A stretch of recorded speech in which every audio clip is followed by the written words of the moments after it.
I did not expect by the third episode of this series we would already have problems to talk about, baby. Oh, man. Most of you probably don't even know that we lost the series today, did you? Or, well, yesterday at the time of you watching this. Let's get into it, folks. Something that I gotta do with both on.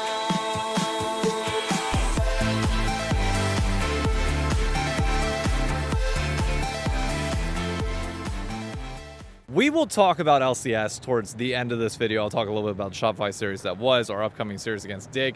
But today, we played against FlyQuest in a best of 3 for the Esports World Cup qualifier. And again, I know there's people that really don't like this tournament. That's perfectly fine. I understand if you want to tune out, go right ahead. But a best of 3 against FlyQuest, especially after we just beat FlyQuest, literally, what, 2 weeks ago now, or a week and a half ago now? This should have been a done deal, especially the fact that it is online entirely. So in theory, Scrim Team Liquid should come out in this moment. And it was anything but that. Let me walk you through the series in case you didn't watch it, since I know many didn't. Game 1, draft was really interesting because we pick Vi and Aurora before they pick their mid lane.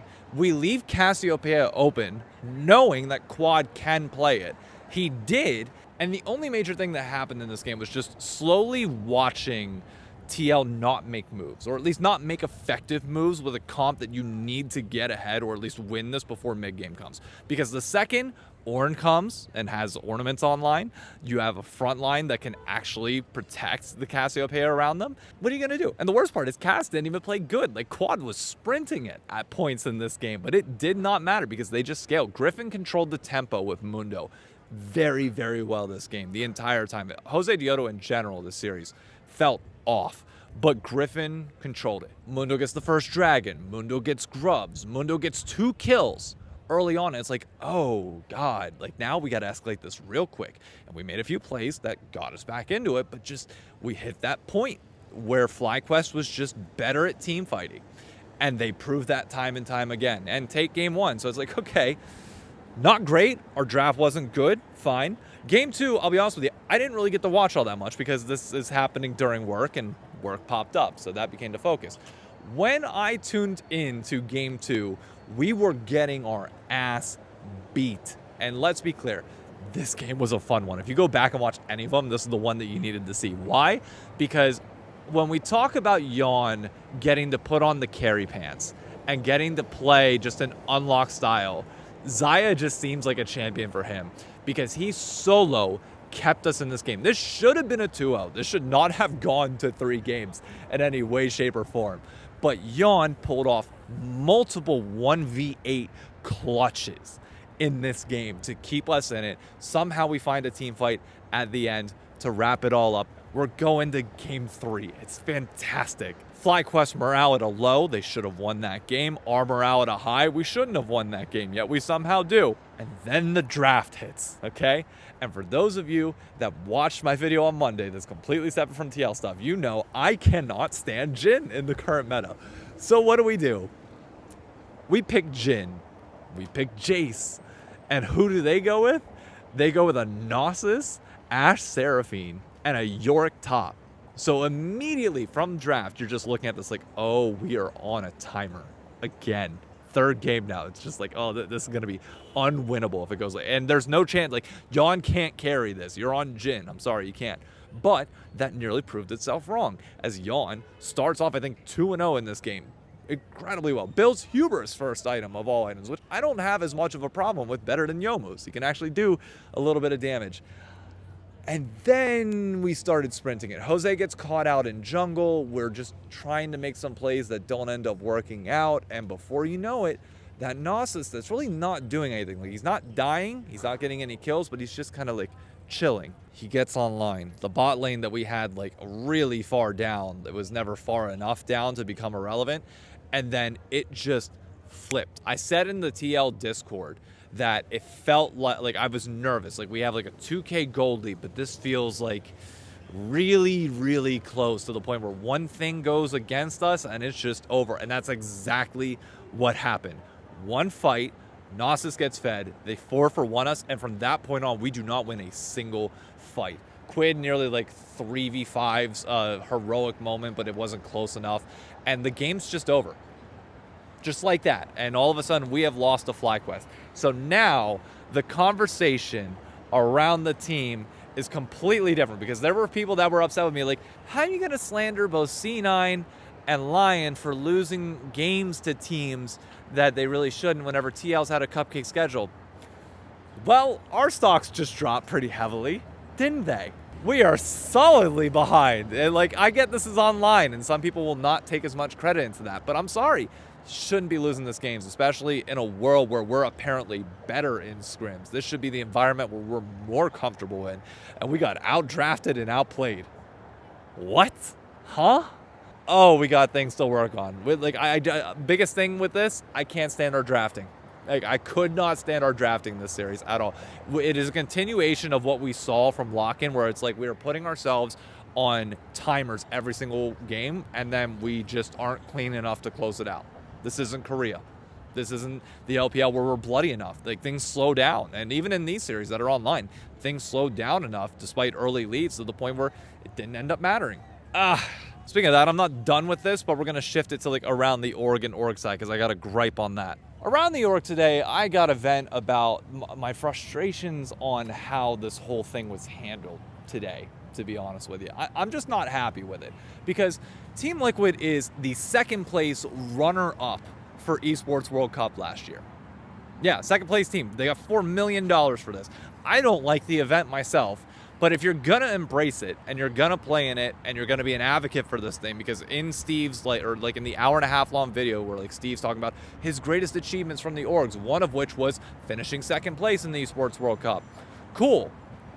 How are you not streaming the qualifiers for your team to this tournament? The only thing that happened from the TL front was tweets from the Team Liquid Alienware League of Legends account noting like, hey, games are starting. But then you compare that to FlyQuest, who had Papa Smithy casting it from the main channel. All the individual players were streaming their points of view, and these are really tip-off moments that can now be turned into content for them. And we're just over here like, what do we got? Nothing. We got nothing. I'm watching the Sentinels raw feed because like that's the only thing that's provided to me without commentary on it. We have creators within this org. You're telling me that nobody was available to co-stream? That not even like somebody within org proper is available to just throw on a stream and just chat over it for a bit? You're telling me that none of the players wanted to turn on their stream at all? Like, FlyQuest hit a freaking banger with this tweet that, yeah, this is apparently the scariest button in North America, and we are subject to that. And I'm not doing this. I dealt with it with 100 Thieves, where it feels like there's a lack of content, or not lack of content, but a lack of like focus on priorities and things that need to happen here. And I don't find it excusable at all to have a lack of clarity on when we're playing, where to watch it, and beyond from what I consider to be the biggest org in North America right now. That's unacceptable. Fans deserve better. Fans deserve open communication, deserve to know what's going on at all times, so that like there should never be a question of how do I tune in. They should be able to get an answer quick. I shouldn't be digging for everything to find out anything here. So I'm frustrated. I am with that front. Like, I don't like seeing this stuff. I don't like dealing with it. And more importantly, FlyQuest is becoming a rival of this org, and they are simply doing it better on these fronts. And I know why, because FlyQuest is small enough to focus on just a few things and do them very well, whereas TL has gotten really big and loses some insight on some of the smaller things that are really important to fans, this being one of them. So going forward, I have no clue when we play next. It could be Friday. It could be next week. I have zero clue. But when that happens, I hope we have somebody co-streaming it. It can't be me because I work a job, and we should all know about it, okay? Don't hide from this tournament. Like, I know TL's not, to be very clear. Like, they're not hiding from being involved with EWC, obviously. Other orgs can hide behind that excuse. We cannot. So come on, let's fix this. Come on. And the final thing to talk about is the LCS from this past week, because despite the loss to FlyQuest today, we are still in good standing within the league. We are currently in first place. The fact that we have only dropped one single game is very good. Again, benefactors of a bit of an easy schedule, but Shopify was going to be a test for us this past week to see, okay, are Shopify the real deal? Or are we actually like as good as we say that we are? And while it was messy, Game 2 specifically, very, very messy.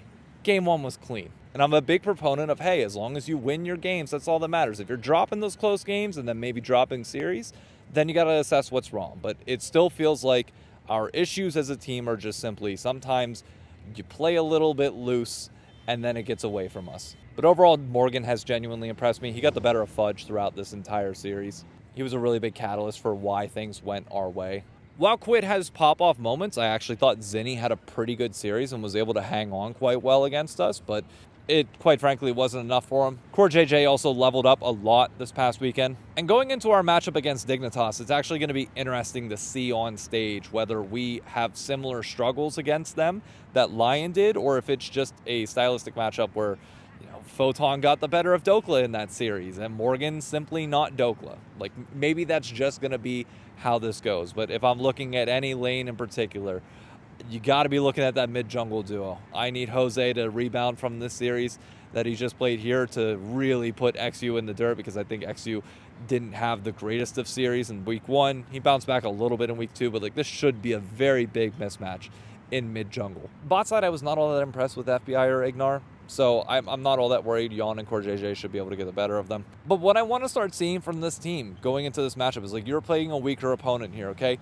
Maybe for once, try the late game scaling comps. We've seen enough of the early game stuff that we know that you can play it, and maybe I just don't want to fall into the trap of, okay, we keep picking early game because it works in scrims and we smash early on stage and have these little faltery moments, but we're kind of very, I don't know, one-sided, one-dimensional, if that makes sense. It's becoming a worry for me that we don't have the ability when the angle is right to pivot to some of these late game scaling comps and just execute them. I don't know. We're not really putting ourselves in a position where we need to have these really solid team fight comps. We very much still are a team that is reliant on the individual skill of our players really shining through in different moments.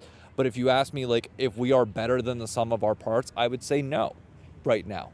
And that's an area where I want to see us level up. I want to have that feeling of just, you go to face Team Liquid Alienware in a 5v5 team fight. Oh, God, you get scared. That's what I want. And I haven't really gotten that from us. Or if you're going to get those leads early, you got to be sure as hell to close them out. And we haven't done that consistently, or at least cleanly on a consistent basis. And again, this is the bottom of the table. So while we are in first in the standings, we should be. The next 3 weeks should be the continuation of that before it starts getting hard. Because Father Time's going to be coming for us soon. Be ready. Be weary. Because the end of this season is going to be a blitz. And it's either going to go really good or really bad. It doesn't feel like one of those is going to be anywhere in between. But we'll see. Anyways, that's it for me. If we do have another series for the Esports World Cup qualifier, I might make its own video on it, especially if we, for some reason, get eliminated. But I might talk about it. I don't know. I'll keep you all posted. Be sure to follow me on Twitter if you can. That's where I'll be able to give you the most amount of information. But thank you all again for tuning in. Be sure to drop a sub on the video if you haven't done so already. And I'll see you down in the comments where I'm sure we're all just going to vent about this series. Anyways, also, I won't be co-streaming this weekend. I'll be at a wedding up in Boston. But I'll still be back next week to talk about the Arbor. Bye-bye.